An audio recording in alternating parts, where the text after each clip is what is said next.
Hi there.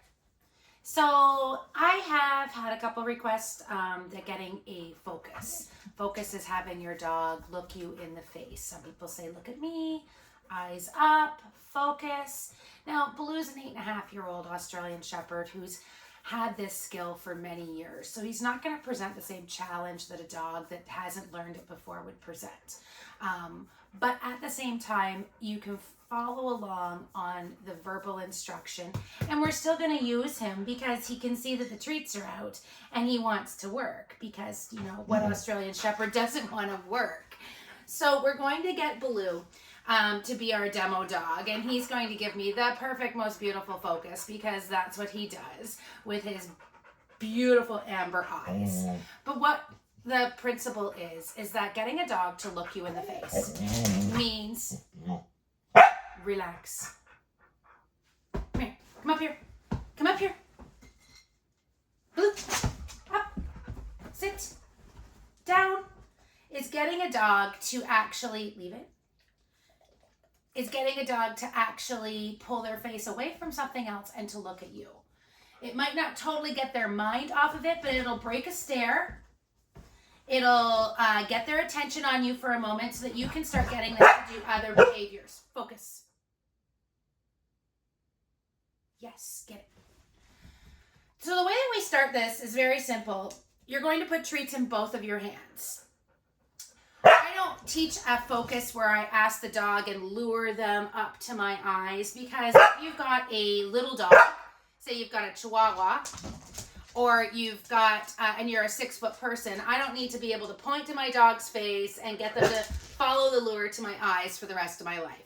I want the dog to automatically know through the word, the verbal cue, chin, all the way, through the verbal cue that they need to look me in the face, chin, yes. And so the way that we're going to do that is we're going to hold our hands shoulder width apart, out towards the dog. We're going to split the distance between their face and our face. Before we do any of those physical things, down, chin, wait.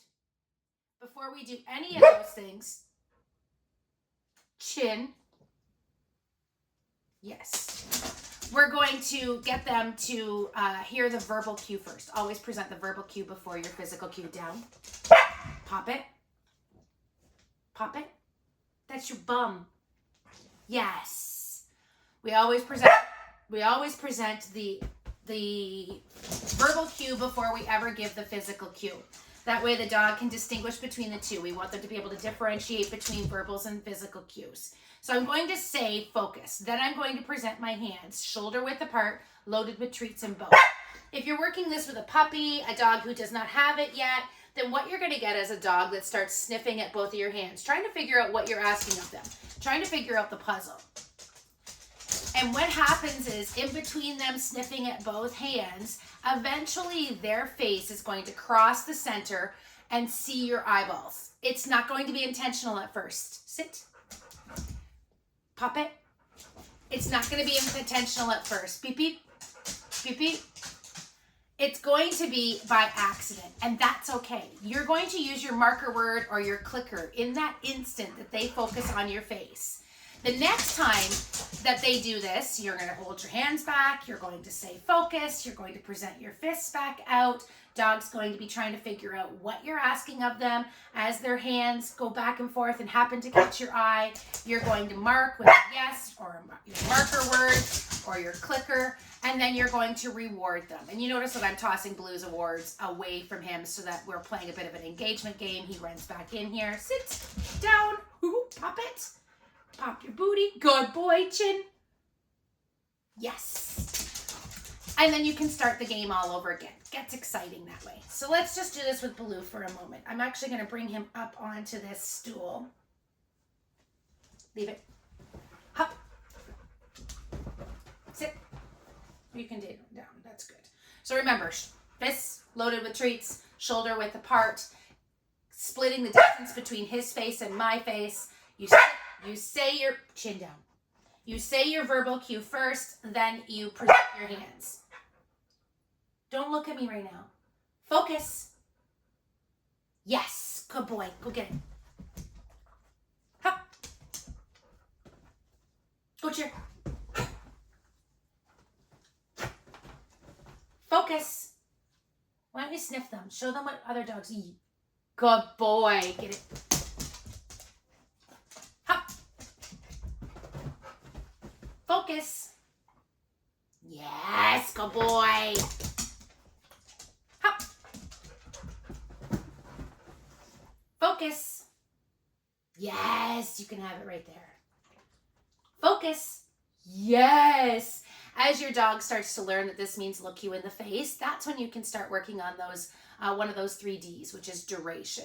If you want a dog that stares you in the face, because now they've realized looking toward your face is rewardable, then what you do is you delay ever. You love to talk when I'm talking. You delay ever so slightly. Leave it.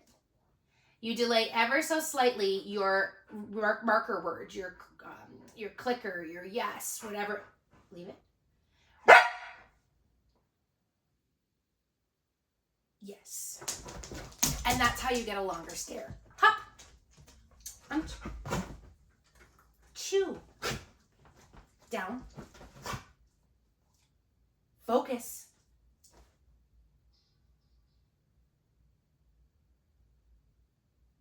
Yes. Now that's an extended dog. This our delay to increase his duration. Hop. All the way. I know every time you jump up there, you cough up a treat. But with a dog that's just learning this, all you're going to do is I'm going to do original very first, how quickly you say yes, and then I'm going to show you how you can increase your duration just a little bit. Focus. Yes, good boy. He's very demanding today, so he's getting way more of a workout. Hop, go chair.